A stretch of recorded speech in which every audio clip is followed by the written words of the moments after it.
ETA Scythe of Dawn. 11 hours, 52 minutes, and 45 seconds, David walked in and up to Alaris. She looked over as he got within arm's reach and carefully watched his face. "You forgot your visor," she said, and touched the circle under his eye. "Good then, that will make this next part easier," he said as he took her in and kissed her quickly before pulling away. "I am back, and I have made a decision. Can I have the comm?" She nodded and stepped aside. "Listen up, all of you!" David bellowed, his voice hard and unfeeling. "I'm about to do something only some Xandraphanes may have witnessed, so I want you all to understand something before I do." He scanned the room, and just about everyone, save a few, froze under his visage. The nature of the counteroffensive the human ground forces are about to unleash is not a reflection of our active state of mind. It is a reflection of what happens when we embrace the darkest side of our evolution. This is your only chance to warn your people on the ground. David reached down and opened a channel to the fire teams.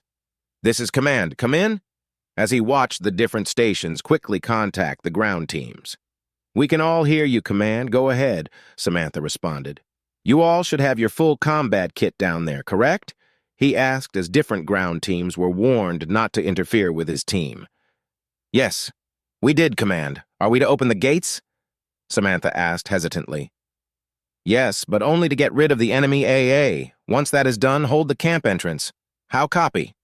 David asked, his eyes watching as different eyes came back to watching him slowly. "Good copy. We will open the gate and summon thy demons. Be ready for monsters to wander and roam," Samantha called back. David disconnected and switched to speak with the captain. "Captain, get the engineers to close the base camps opening in 10 minutes. Has there been a change of plan?" "Yes. I let loose monsters and we need to keep the Jiao, Ain-Arm, and ground teams safe." David answered, his voice calm and apologetic. "What monsters?" "Humanity's 212th Orbital Assault Troopers, sir," David said flatly before disconnecting. ETA Scythe of Dawn. 11 hours, 40 minutes, and 30 seconds, David watched as 15 dots left the base camp and the hard light walls sealed behind them. "David, Samantha wants to talk with you," Alaris called out, and he gave her a nod. "Patched." "Go ahead," David called out. "I am required to ask you to fully authorize this action." Samantha's voice spoke out of a speaker. David drew a deep breath.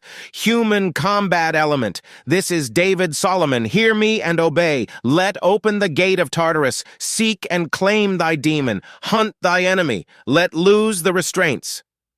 David looked at Alaris for a second, an apology in his eyes, one only she sees. "Let free the haunting shadows at your hearts. Embrace the horrors that linger, and let the monsters wander and roam, and bathe the grounds with blood." The channel disconnected, but the dots for the humans on the ground except for 5 moved at a fast pace at the enemy lines. David never had to recite that authorization, and he had hope he wouldn't need to. But they were loose, each of them a super soldier when they are fully equipped, the truest monster that humanity can field, psycho-trained to delimit their body, muscle under exomuscles with boosters and heavy armament, enough weapons to fight a small war on their own.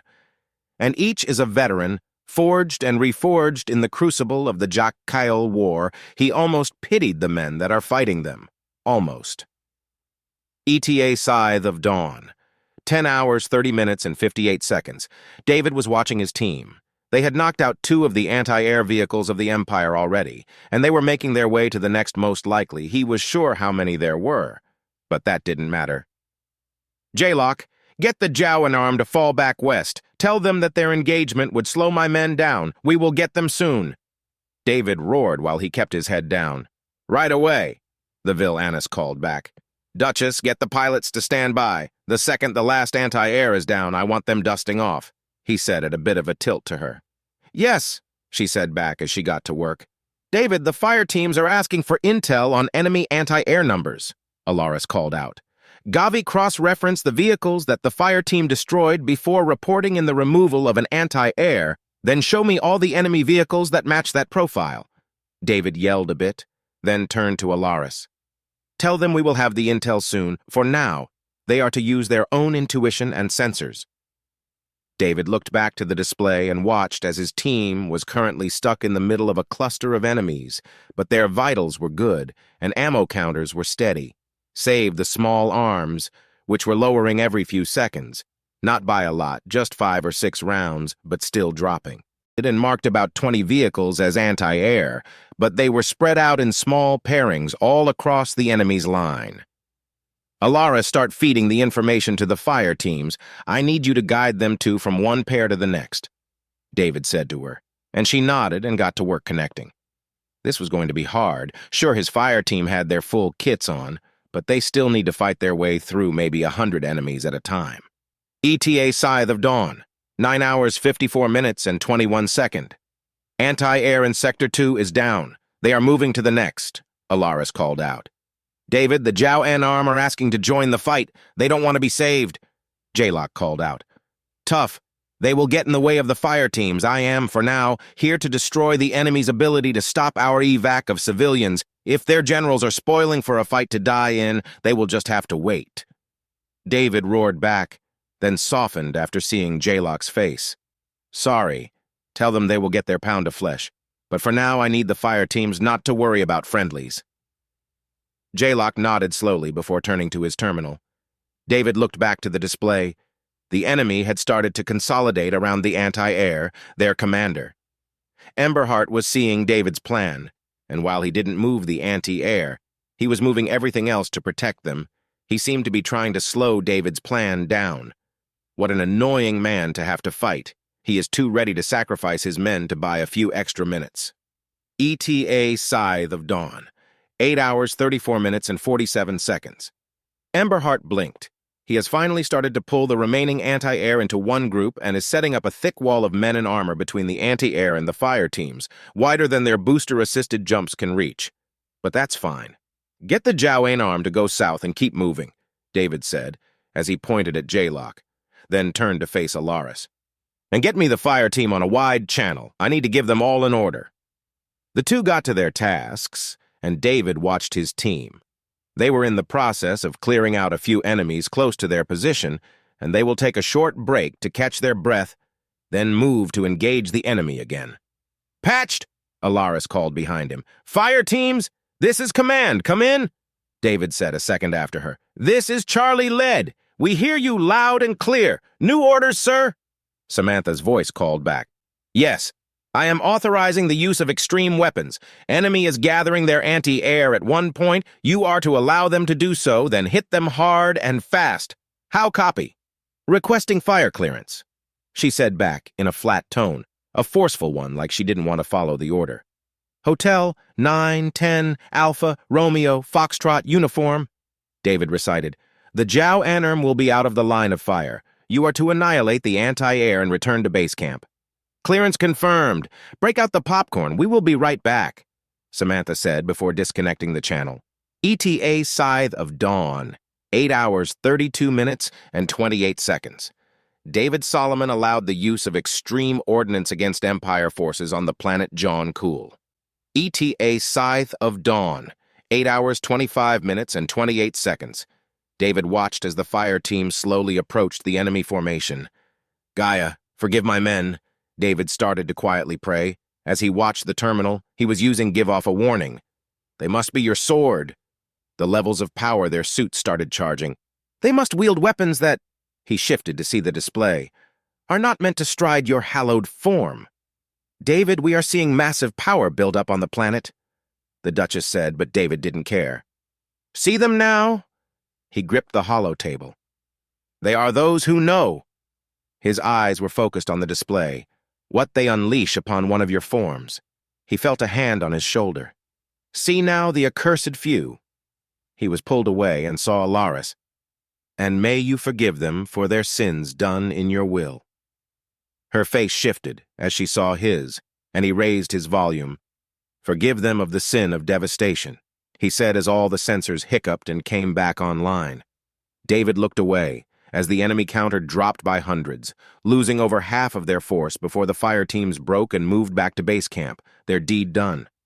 David took her hand and pulled it off his shoulder, inhaled deeply before roaring, Get the shuttles going, the airspace is clear, let the fire teams do the fighting, Go! Everyone was snapped out of the fear-caused haze created by his men cutting down more enemies in a single second than the whole expedition had done during the heaviest fighting. David turned to Alaris and called for her forgiveness, but her eyes spoke a song of fear and confusion, one not overcome by love so easily. "Before the scythe gets here," David said gently and pressed on her hand. "None of you are meant to witness what they did. Get your people off that planet. That is the mission." She ripped her hand away, claws cutting his hand a bit as they had extended, and walked away to his station to use the terminal there. Her reaction was normal, better than expected. Maybe she was understanding how dangerous humans are more and more. It takes a lot of will to take weapons meant for ship-to-ship combat and bring them into an atmosphere and miniaturize them for infantry use. But his team just did that. 15 rail cannons, firing an Amerium hollow shell at Mach 6. The shock waves made by it at impacts are enough to shred organics apart, and armor is basically useless unless it is as thick a building and 3 times as dense. But that was the one shot each of them have. Not that it matters. He had done the job and cleared out the anti-air. ETA Scythe of Dawn. 7 hours, 30 minutes, and 42 seconds. David, the shuttles are taking fire. The fire teams can't cover all the angles, the Duchess said in a panic. Jaylock, have Jow Anram forces engage. David said to Jaylock. They are 10 minutes out, called back the Vil Annis. Janris, have you got volunteers yet? David yelled over his shoulder. 3 hunter packs are willing to join the battle, she responded. Tell them to get ready the second the south side opens. They are to push and assault the enemy, David ordered, and shifted so he was partly towards Alaris. Get the ground teams to spread their fire more and tell them that they are allowed to expand their ammo and switch to assault tactics. Right, she called back at his orders. Duchess, have the next wave of shuttles hold for 10 minutes before departing again, David said as he turned to face the hollow table again. Okay, she said. David tapped on his terminal and connected with the captain. Captain, we need you to have the engineers open the south side in 10 minutes. Right, David? We are detecting a gravitational anomaly signature. David looked at the countdown, then the display that showed where the detection was. It is the scythe. It is getting closer. They may have shunted more power to try and get here sooner. Right, bridge out, the captain said, and disconnected. ETA Scythe of Dawn, 7 hours, 18 minutes, and 21 seconds. The battle kicked off well for the defenders, the sudden opening of one side along with a sudden and savage assault by the fire teams, coinciding with the Jow Anarm remaining military smashing into the enemy's other side. Tell the Jow Anarm that they are overextended on the left side, David yelled to Jaylock, but he didn't look to see if he had heard. The map was slowly shifting. He could see Emberhert, sitting in the middle trying to keep his men from running. Xandrafin hunter packs are one of the few things David had fought next to. The speed of their attack doesn't leave a lot of room to breathe, but there were also the walking suits of armor his team had, that armor you need an AP or plasma round to put a dent into, or get close enough to slip a blade between the plates. And then there was the Jow Anarm pushing like raging lunatics on the other side. It seemed like they were winning, but David knew better than underestimate that psychopath down there. And David had one job now. Alaris, get me a channel to fire Team Alpha, he called out. Everyone was confused, but as David turned to face her, she saw his mind. She saw a look she had seen before, one of a stoic warrior that would see his enemy destroyed, and she did as he had asked. Linked. Alpha, new orders. You will break off eastwards and rush the enemy transport ship. You are to cut off their escape. How copy? Good copy, Hearth barked back. David looked back to the map and watched as 5 markers broke away from the fighting and moved fast eastwards. ETA Scythe of Dawn, 6 hours, 30 minutes, and 41 seconds. David, I got Alpha on comms, Alaris called out. They are approaching the enemy ship. They are requesting heavy weapons use. Approved, he said, then turned a bit to the Duchess. I need a line to all the ground forces inside the base. Open, she said back. All of you that are still inside the base, I want to thank you. You have all done a commendable job. Your evac is coming, however. I must ask any of you who had the will to survive to do something difficult. David took a deep breath.